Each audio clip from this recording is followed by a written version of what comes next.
Brocoli TV vous montre ici la fameuse règle des 6 sataniques du gouvernement français. Regardez jusqu'au bout, c'est flagrant.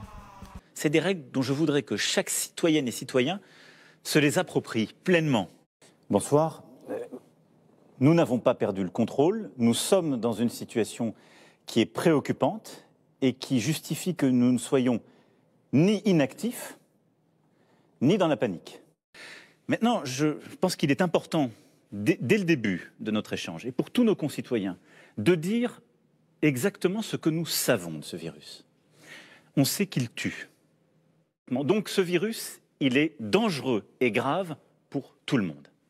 Maintenant, nous sommes aujourd'hui rentrés dans une phase où, en effet, il nous faut réagir. Il faut bien le dire, c'est ça qui est cruel dans la gestion de cette maladie. Et donc c'est pour ça que nous devons prendre des mesures plus strictes pour justement reprendre pleinement le contrôle.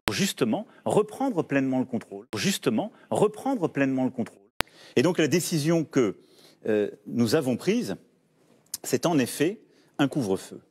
Un couvre-feu qui va s'appliquer à la région Île-de-France, où le virus circule très activement, et à plusieurs métropoles, à 8 métropoles en plus de la région Île-de-France. Je les cite pour que ce soit clair pour tout le monde. Les métropoles, je dis bien, de Grenoble, Lille, Lyon, Aix-Marseille, Montpellier, Rouen, Saint-Étienne et Toulouse. L'ensemble des élus de ces métropoles ont été appelés, les préfets mobilisés pour organiser les choses. Ce couvre-feu, il se fera entre 21h et 6h du matin et il commencera à partir de ce samedi 0h. Et il durera combien de temps ? Écoutez, il durera les 6 prochaines semaines. Nous arrivons dans ces zones de circulation active. Si pendant 6 semaines, nous tenons ce couvre-feu, on est collectivement responsable justement d'un engagement collectif de réduction de ces contacts, mais 6 semaines, c'est le temps qui nous paraît utile. Je veux bien simplement qu'on comprenne l'objectif. L'objectif, je voudrais qu'on revienne très concrètement aux restrictions de liberté individuelle qui vont nous être imposées. Je me félicite pour réduire. Et qui fera respecter ce couvre-feu ? Est-ce qu'il y aura la police ? Est-ce qu'il y aura des militaires ? Oui, exactement, comme cela. Je pense qu'il y aura des contraventions. Oui, d'abord, il y aura des contrôles, et je remercie nos forces de l'ordre de le faire depuis le début.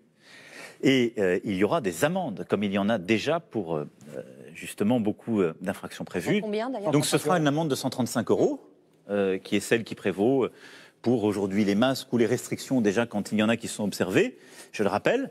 Et je rappelle aussi qu'en cas de récidive, c'est 1 500 €. Parce qu'il ne faut jamais l'oublier, ça doit être dissuasif. Vous savez, au moment du confinement, nous avons été l'une des nations qui a le mieux respecté cette décision. Nous avons été l'une des nations qui a le mieux respecté cette décision.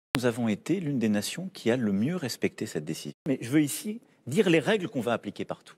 Ces règles, ce sont des gestes simples, il faut les garder dans l'enceinte familiale et partout en France. La fameuse règle des 6. Au restaurant, on l'a dit, je remercie une fois encore nos restaurateurs, on a dit pas plus de 6 à table. Si pendant 6 semaines, nous tenons ce couvre-feu, on est collectivement responsable justement d'un engagement collectif de réduction de ces contacts. Pas plus de 6 dans la rue. Mais on essaie, quand on invite des amis, de ne pas être plus de 6 à table. Et pas plus de 6 dans la rue non plus, par et groupe on d'amis. essaie de ne pas se regrouper, voilà, à plus de 6. Cette règle des 6, qui est une règle de bon sens que chacun peut avoir, il faut essayer de se l'appliquer à soi-même, parce que c'est aussi quelque chose qui... C'est des règles dont je voudrais que chaque citoyenne et citoyen se les approprie pleinement.